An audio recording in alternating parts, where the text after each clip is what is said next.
আসসালামু আলাইকুম। আজকে বাংলাদেশ বনাম আয়ারল্যান্ডের টি-20 ম্যাচ শুরু হয়েছে।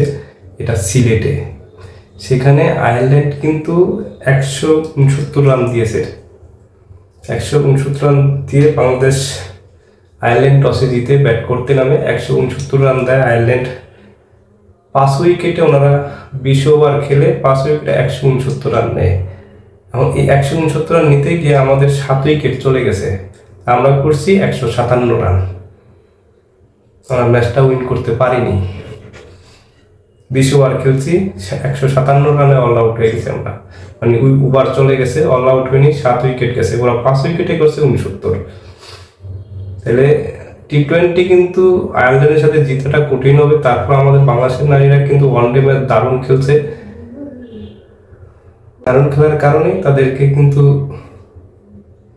ওই সিরিজটা জয় হয়েছে। এখন এই সিরিজটা জয় করতে হলে দুইটাই টি-20 ম্যাচ জিততে হবে। একটা অলরেডি হাতছাড়া হয়ে গেছে, উইন্ডিজটা অলরেডি একটা ম্যাচ উইন হয়ে গেছে, তারা এগিয়ে গেছে, তাই না? তাদের যে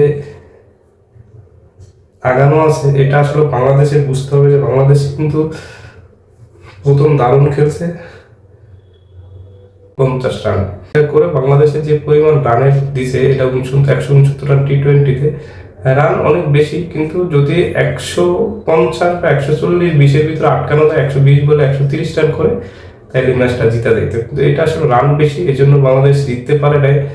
তারপরও চেষ্টা করছে, 157 রান নিছে, দারুণ খেলছে বাংলাদেশ টিম, তার চেষ্টা করছে কিন্তু হয়নি।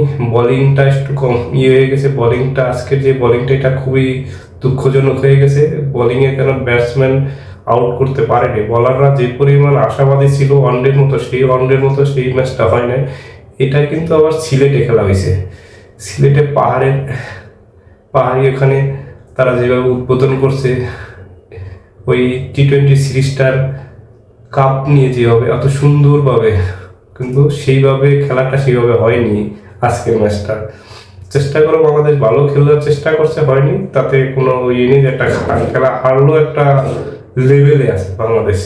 কিন্তু নারীরা খুব দারুণ চমৎকার এগিয়ে আছে। তারাও আসলে নতুন করে কিছু বার্তা দিচ্ছে যে আমরাও পারবো। সেই বার্তাটা হলো যে নারীরা চেষ্টা করছে, 157 রান অলরেডি গেছে, 69 রান 2 রানের জন্য হেরে গেছে। কিন্তু বাংলাদেশ 2 রানের জন্য হেরে গেছে, নিতে পারে নাই 2 রান। চেষ্টা করছে কিন্তু কাজ হয়নি। চাইলে জিততে পারতো, আসলেও দুর্ভাগ্য, তুমি ব্যাটে লাগ বাংলাদেশ নারী দলের। তারপরও ওরা দারুণ খেলছে, চমৎকার একটা ইনিংস খেলছে, যেখানে জিতার ম্যাচটা হেরে গেছে। যাক, নেক্সট ম্যাচ দুইটা জিতবে, এটাই আশাবাদী। সবাই দোয়া করবেন, ভালো থাকবেন। আসসালামু আলাইকুম, আল্লাহ হাফেজ।